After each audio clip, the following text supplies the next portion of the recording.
Buen día para todos. En esta sesión vamos a hablar acerca de los procesos de digestión y absorción de carbohidratos en el tracto gastrointestinal. Entonces, para iniciar debemos tener en cuenta de que los seres vivos, los organismos, se componen en su mayor proporción de agua. Vamos a tener que alrededor de un 25% va a corresponder a macromoléculas y digamos un porcentaje menor va a corresponder a iones y pequeñas moléculas.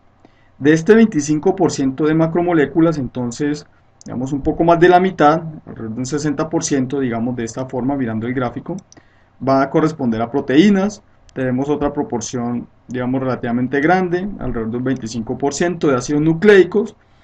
Vamos a tener que los organismos se componen en un 10%, digámoslo de esa forma, de carbohidratos y de un 5 o 7% de lípidos. Entonces, los organismos vivos están representados por cada una de estas, digamos, de estas macromoléculas, y esto viene debido a que cada una de las células de nuestro cuerpo pues está conformada por cada uno de estas macromoléculas.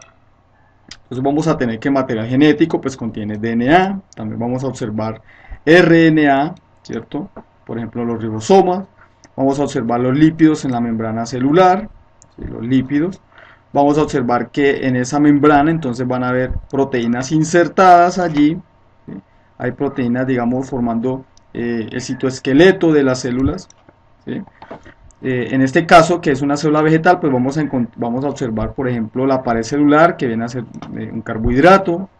Vamos a observar que algunas proteínas pueden ser glicosiladas, entonces se tienen glucoproteínas o glucosaminoglucanos, entonces son proteínas glicosiladas o con unas estructuras de carbohidratos.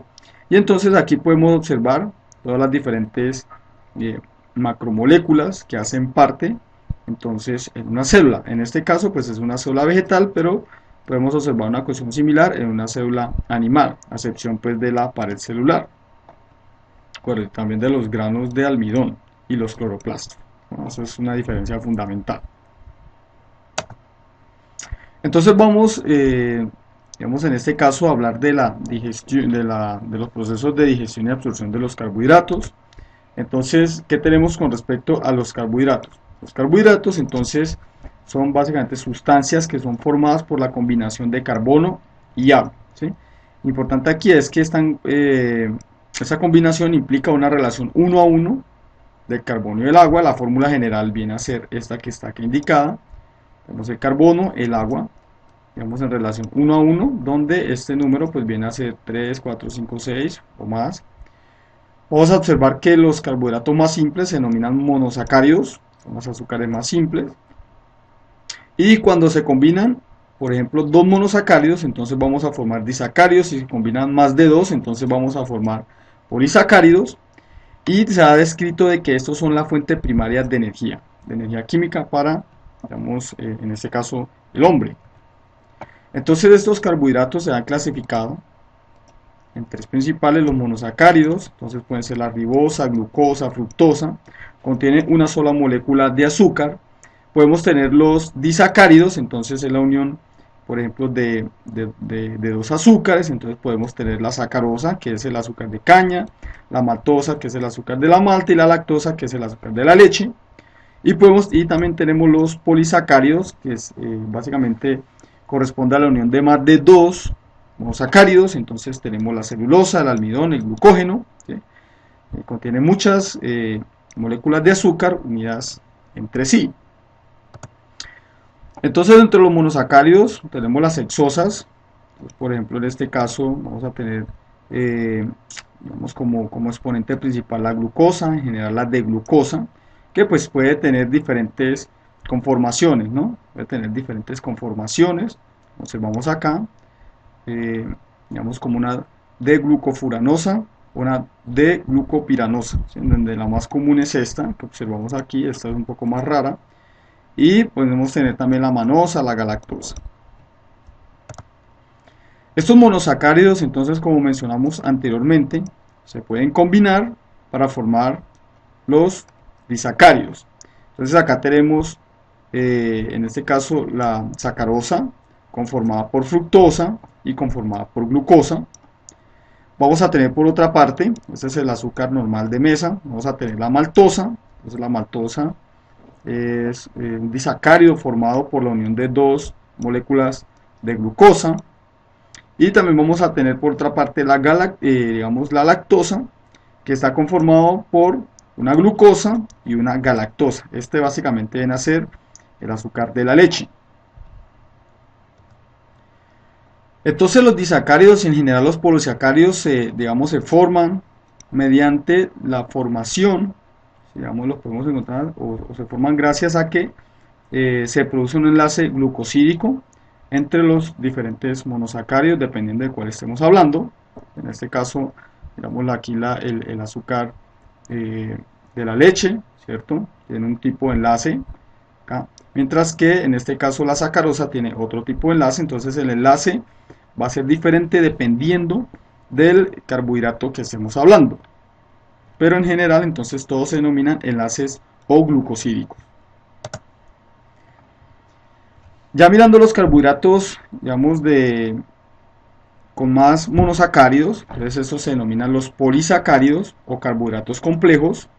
Polisacáridos o carbohidratos complejos, entonces son moléculas grandes que están constituidas por más de un monosacárido mediante esos enlaces glucosídicos que mencionamos anteriormente. Entonces esos enlaces glucosídicos pues van a ser diferentes dependiendo del carbohidrato. Dentro de los polisacáridos entonces encontramos el almidón, que es encontrado por ejemplo en la papa. Encontramos el glucógeno, que es encontrado por ejemplo en el hígado. La celulosa, que puede ser encontrada en plantas y algas. Y vamos a encontrar también otro que va a ser la quitina, que generalmente o se encuentra más bien, conforma el exoesqueleto de insectos, algunos crustáceos arácnidos. Entonces eso es otra forma de polisacárido o carbohidrato complejo. Entonces, entrando en los polisacáridos que nosotros consumimos, vamos a tener el primer exponente aquí, va a ser el almidón. En general este corresponde a alrededor del 45 al 60% de nuestra dieta, ¿sí? Es la forma principal de almacenamiento en planta. En general nosotros ese almidón lo tomamos de la planta, digamos de la papa, la yuca, el maíz, ¿sí? Todos esos son formas diferentes de almacenamiento del almidón y que nosotros consumimos. Vamos a observar que el enlace característico del almidón es un enlace alfa 1.4, ¿sí? Vamos a observar que ese es un enlace característico y es importante tener en cuenta esto para cuando vayamos a observar el efecto de las diferentes enzimas sobre esos procesos de digestión. Entonces para el almidón tenemos un enlace alfa 1.4, ¿sí? Es una cadena lineal y pues puede ser una cadena lineal o puede ser ramificada, como vamos a observar ahora. Y ese almidón entonces se puede presentar en dos formas diferentes, o bueno, está conformado más bien por dos carbohidratos diferentes, va a ser la amilosa y la amilopectina. Entonces, tenemos que la amilosa en general es una cadena lineal, ¿cierto? Una cadena recta de glucosa, unido mediante enlace 1,4, por una parte, como observamos aquí, ¿cierto? Esto es una cadena de amilosa, mientras que la cadena de amilopectina, ¿sí? o la amilopectina es un polímero que es ramificado, ¿sí? A diferencia de la amilosa. Entonces, mientras la amilosa podría estar conformada aquí por diferentes monómeros formando una cadena lineal, la amilopectina tiene ramificaciones generalmente entre los carbonos 1,6 formando un enlace, en este caso alfa 1,6, ¿sí? Y permitiendo la ramificación de estas estructuras. Entonces, digamos que la amilopectina es la forma más general de encontrar el almidón. Están presentes en mayores cantidades, en una relación de 4 veces amilopectina con respecto a una de amilosa, ¿sí?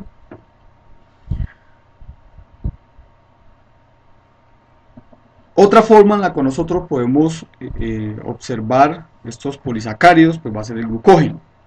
El glucógeno pues tiene una estructura similar a la amilopectina y vamos a observar que entonces ese glucógeno es la forma principal de almacenamiento de carbohidrato en los animales. Entonces, ¿dónde se, por ejemplo, almacena el glucógeno? Pues principalmente en el hígado, que es donde, digamos, la principal reserva, donde se puede realizar la principal reserva, aunque también en músculo se puede almacenar glucógeno en pequeñas cantidades. Este es consumido, el glucógeno es consumido en la dieta en menor cantidad respecto al almidón, ¿sí? Y aquí, pues, digamos, de forma similar a la amilopectina, entonces tiene enlaces alfa 1,4 y enlaces alfa 1,6, más similar a la amilopectina, aunque puede ser mucho más ramificado. Además de los polisacáridos anteriores, que mencionamos anteriormente, que básicamente en su consumo o como resultado de su consumo nos van a proveer de energía, hay otro tipo de polisacáridos que en general, pues, digamos, no vamos a poder digerir y van a conformar lo que se conoce como la fibra dietaria, ¿sí? Entonces esta fibra dietaria puede ser derivada de las plantas, por una parte, ¿sí? Se va a hacer de las plantas o de animales, ¿sí? Entonces tenemos, digamos, fibra dietaria que proviene más bien de alguna de esas dos fuentes. En general de las plantas vamos a tener como exponente principal la celulosa, pero también hay otras formas de fibra dietaria como la lignina, pectinas, y estas pueden ser tanto solubles o insolubles. En el caso de la celulosa, entonces vamos a tener que la característica importante aquí es el enlace en que se forma entre las dos glucosas. Este va a ser un enlace diferente al que se forma en la amilosa. En este caso va a ser un enlace beta 1,4, mientras que en la amilosa era un enlace alfa 1,4, ¿sí? Entonces en la amilosa, vamos a tener aquí amilosa, era un enlace alfa 1,4, mientras que aquí en la celulosa va a ser un enlace beta 1,4. ¿Dónde nosotros podemos encontrar este tipo de fibra? ¿Sí? Ya sea soluble o insoluble. Entonces lo encontramos en general en las ensaladas, ¿sí? Vegetales. Vamos a encontrar, por ejemplo, que la fibra soluble es la que conforma, en este caso, las hojas, ¿sí? Le llamamos la lechuga, mientras que la fibra insoluble generalmente hace parte de, digamos, la cubierta externa de los frutos, ¿sí? Observamos acá que uno puede algunas veces observar de que esa cáscara no se moja, por así decirlo entre comillas, esa fibra insoluble, lo que está al interior viene a ser fibra soluble, o que puede ser entre comillas mojada. El otro tipo de fibra, un exponente, digamos, característico, viene a ser la quitina. Entonces la quitina es un compuesto que forma parte del exoesqueleto de insectos, arácnidos, ¿sí? Crustáceos en general, de artrópodos, donde vamos a observar que pues esos monosacáridos que conforman esa estructura o el exoesqueleto de estos animales, pues son un poco diferentes a los que conforman la celulosa. En la celulosa pues va a ser digamos, la glucosa como tal, mientras que aquí este monosacárido pues digamos similar a la glucosa, pero está con una modificación química que lo hace supremamente resistente, digamos, a la acción de nuestras enzimas y también a la acción de ambientes ácidos o básicos en el tracto gastrointestinal, como observamos acá. Y de hecho el enlace que se tiene entre estos monosacáridos es un enlace beta 1,4, o sea que nosotros no podemos digerir. Otros, digamos, organismo que puede tener quitina, ¿sí? O un compuesto similar en su estructura, pues van a ser los hongos, ¿sí? Entonces esto se ha aprovechado, estas, digamos, propiedades de no ser digeribles, se han aprovechado comercialmente para comercializar esto como fibra dietaria no soluble, ¿sí? Una fibra dietaria no soluble que pues va a, digamos, impactar de forma positiva en todo el proceso digestivo. Entonces resulta que todos esos carbohidratos, digamos, los que mencionamos inicialmente, el almidón, el glucógeno, ¿sí? Pues van a sufrir unos procesos de digestión, ¿sí? Y vamos a observar que la mayoría de los oligosacáridos que nosotros consumimos en nuestra dieta son principalmente disacáridos. Actualmente esa dieta se compone principalmente de sacarosa, sucrosa o de lactosa. ¿sí? Como ya hemos mencionado, la sucrosa o sacarosa es el azúcar de mesa, la lactosa es el azúcar de la leche que se consume, digamos, en grandes proporciones en la dieta nuestra. Y el resto de carbohidratos digeribles pues vienen a ser, digamos, fructosa, ¿sí? Propiamente como tal, glucosa. Aunque también vamos a observar que el almidón pues es una parte importante. ¿Qué debemos tener en cuenta acá? Y esto es un punto clave. El intestino delgado solo absorbe monosacáridos. Eso es una cuestión a tener muy en cuenta. Eh, en el intestino, entonces, o sea, ¿qué quiere decir esto? Que en el intestino, para que estos carbohidratos se absorban, deben sufrir una digestión total, llevarlos hasta monosacáridos, ¿sí? Y otra cuestión es que si algunos monosacáridos no se absorbieron en el intestino delgado, entonces ellos no se van a absorber en el intestino grueso, ¿sí? Y la otra es que la fibra, esa fibra dietaria, no se pueden digerir y ellos van a aparecer en las heces, ¿sí? Van a ser eliminados a través de las heces. Entonces el proceso de digestión de los carbohidratos, digamos, ha sido caracterizado como un proceso de dos pasos. ¿Listo? Entonces vamos a observar, o se ha descrito una digestión luminal. Esta digestión luminal hace referencia a la degradación o la hidrólisis del almidón, ¿sí? O de los, digamos, oligosacáridos por las amilasas salivares y las amilasas pancreáticas. O sea que eso se da en el interior del tubo digestivo. ¿Listo? En el interior del tubo digestivo se da esta digestión.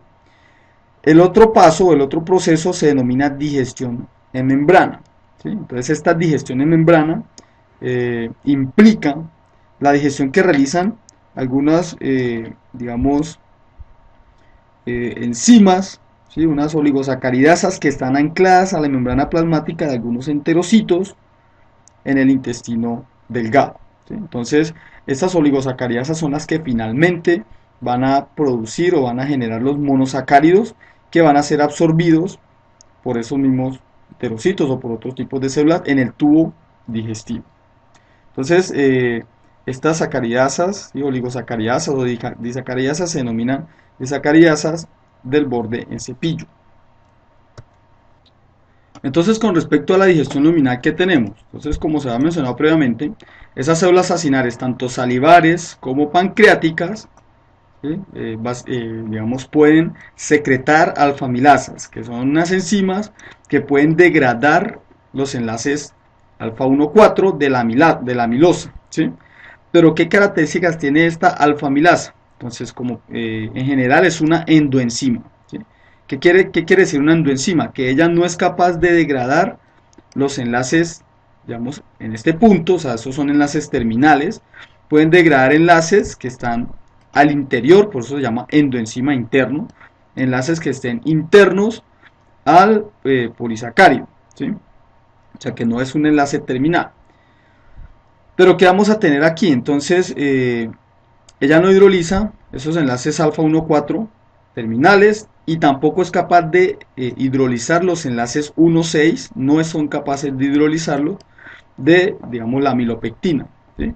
Por tanto, entonces los productos de la hidrólisis del almidón por parte de la alfamilasa van a ser maltosa, que es un digamos, es un disacárido de 2-glucosa, y maltotriosa. ¿Por qué se genera este D3?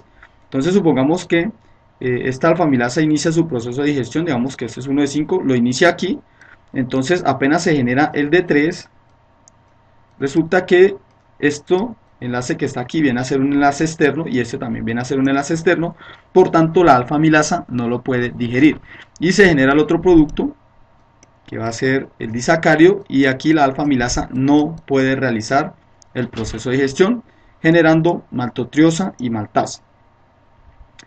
¿Qué pasa en el caso de, digamos, de la amilopectina, que es ramificada, tiene un enlace 1,6? Entonces la alfamilasa puede degradar los enlaces, por ejemplo, en este punto, generando maltosa, ¿sí?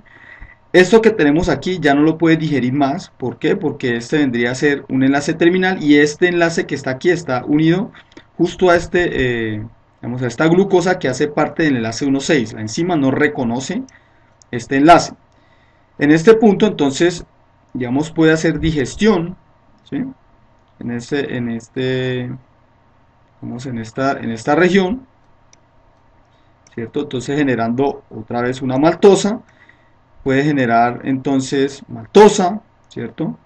Si degrada, por ejemplo, en este punto, supongamos, en este punto que tenemos acá, que sí lo puede hacer, genera una maltotriosa, ¿sí? Supongámoslo aquí de esta forma, o puede generar maltosa, una parte de 3, ¿cierto?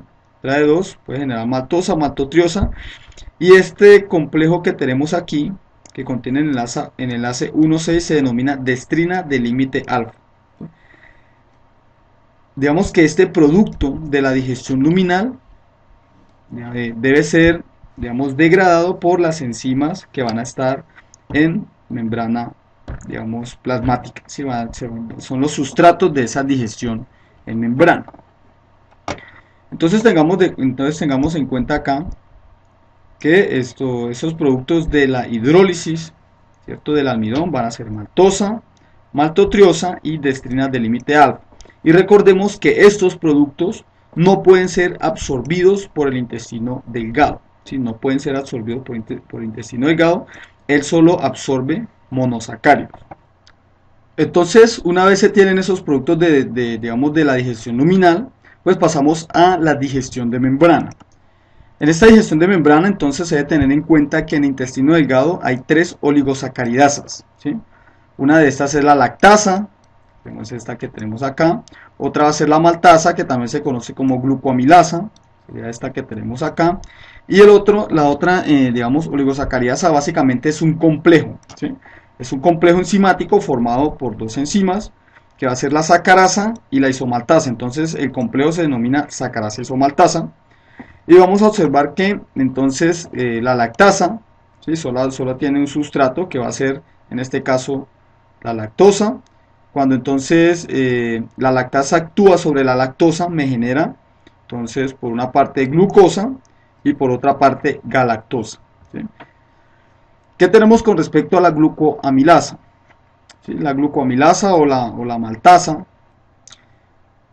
pueden entonces digerir tanto la maltotriosa o la maltasa, generando, ¿sí?, entonces las glucosas libres. ¿Listo? Los monosacáridos como tal genera la glucosa libre, ¿sí?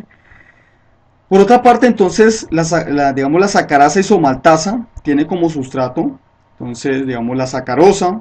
Entonces ella puede, digamos, digerir, ¿sí?, esta sacarosa generando la glucosa y la fructosa por una parte. También va a tener como sustrato la maltosa y la maltotriosa. ¿Listo? Entonces puede degradar cualquiera de estas, lo mismo que hacía la glucoamilasa o la maltasa. Y vamos a tener que, entonces, para que se puedan degradar las destrinas de límite alfa, se requieren ambos, digamos, subunidades de ese complejo enzimático. Entonces aquí vamos a observar que el dominio isomaltasa, en general, digamos, lo que hace es permitir, ¿sí?, la degradación de este enlace alfa 1,6 para producir por una parte, digamos, la maltotriosa y por otra parte la maltosa, que posteriormente puede ser degradada por la sacarasa o puede ser degradada por la glucoamilasa, ¿cierto?, o maltasa.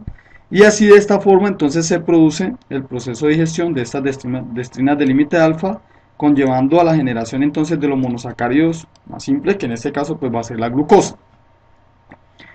Obviamente aquí vamos a tener que una vez se da el proceso de digestión en membrana, pues esos monosacáridos van a ser transportados al interior del enterocito. Entonces aquí vamos a observar que ellos son transportados o movidos hacia el citoplasma mediante un cotransportador de sodio-glucosa. Entonces en este caso se aprovecha, ¿sí?, este gradiente de sodio para mover la glucosa hacia la célula. O sea, aquí tenemos digamos, otro cotransportador de sodio-glucosa. Entonces este cotransportador de sodio-glucosa puede mover tanto la glucosa como la galactosa.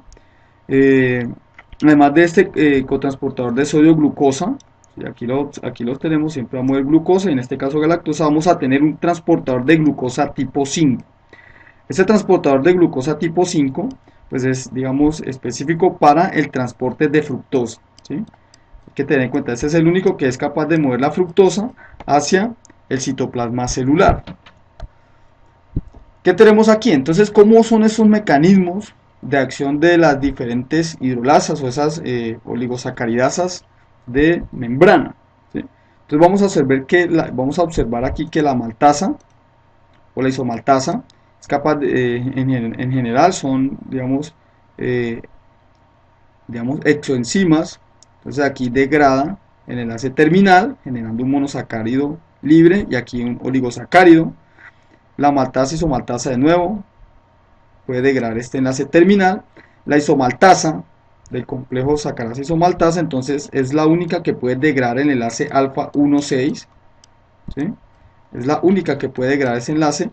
Y luego la sacarasa o maltasa, ¿sí? O sacarasa o maltasa puede terminar de degradar, por ejemplo, esta maltotriosa en maltosa y finalmente en los monosacáridos como tal. Entonces observemos aquí que para que se lleve a cabo la digestión de esas destrinas de límite alfa, se requiere la acción combinada tanto de la maltasa y la isomaltasa y la sacarasa. ¿Listo?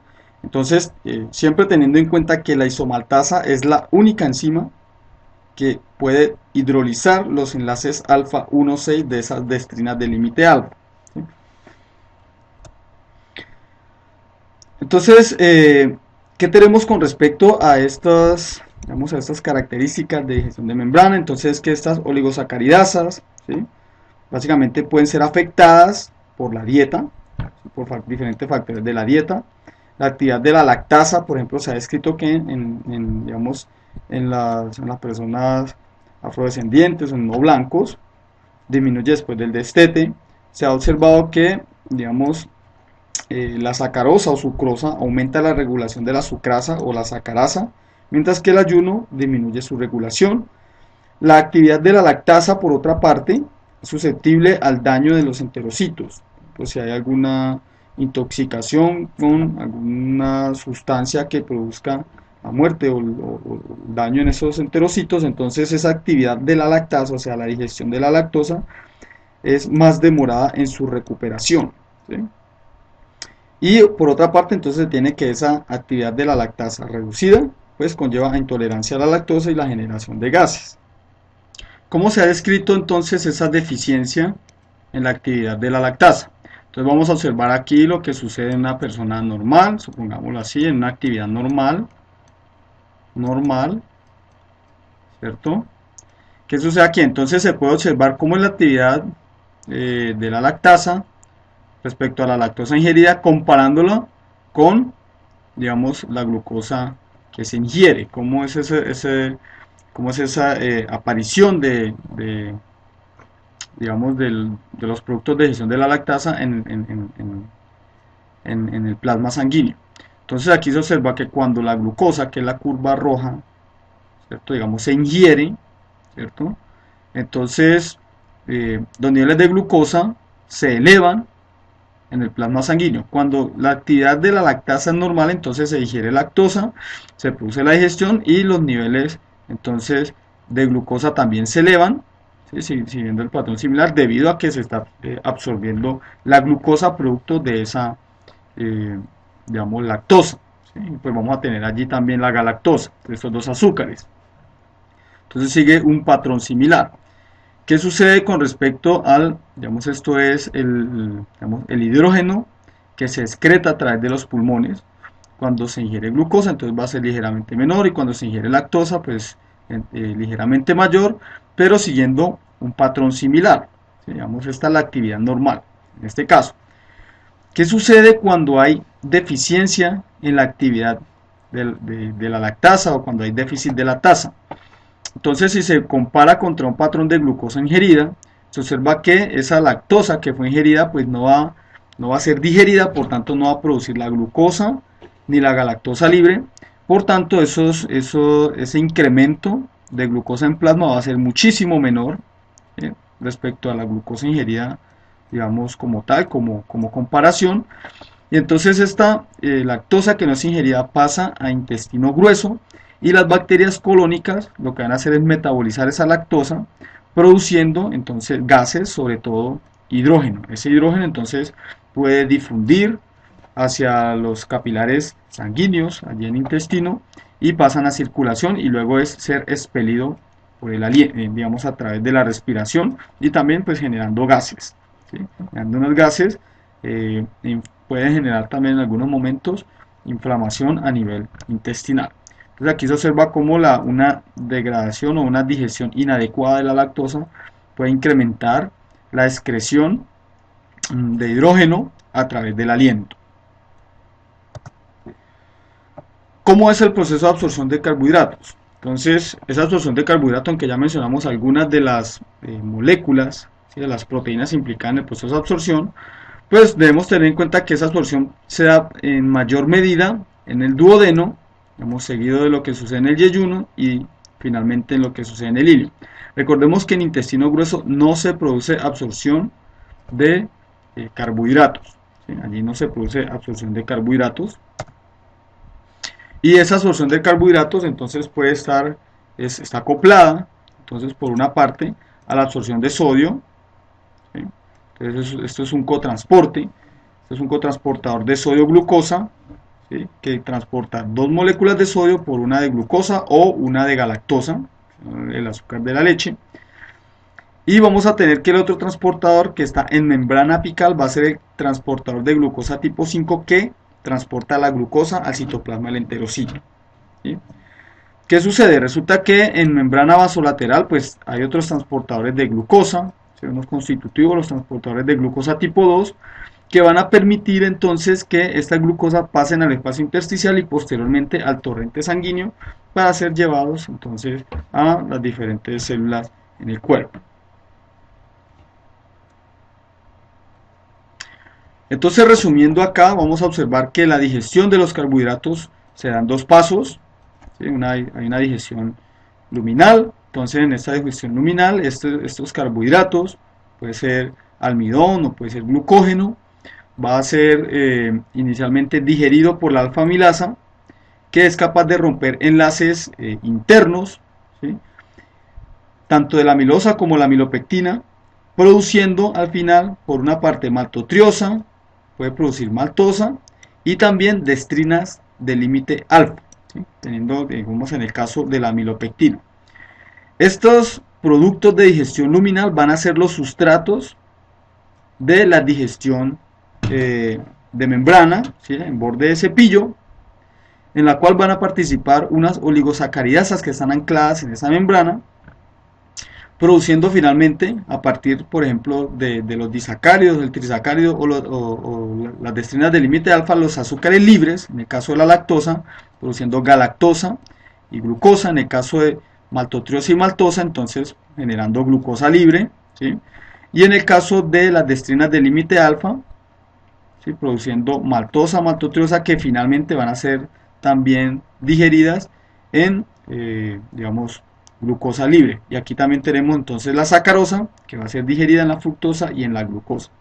¿Qué sucede posteriormente? Entonces estos monosacáridos van a ser absorbidos por los enterocitos a través de unos transportadores de sodio-glucosa, ¿sí?, tipo 1 y un transportador de fructosa tipo 5. Entonces el transportador de glucosa tipo 5, pero entonces el transportador de glucosa tipo 5 es el específico para el transporte de fructosa, y el cotransportador de sodio-glucosa entonces lleva hacia el interior del enterocito tanto la galactosa como la glucosa, pero además de esto se requieren unos transportadores de glucosa en la membrana vasolateral y digamos este papel lo va a cumplir los transportadores de glucosa tipo 2.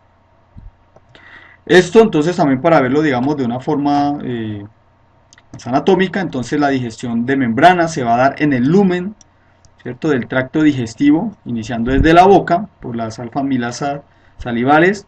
Vamos a continuar en duodeno con las alfa-amilasas pancreáticas, ¿sí?, haciendo la digestión de esos carbohidratos para producir maltosa, ¿cierto?, maltotriosa.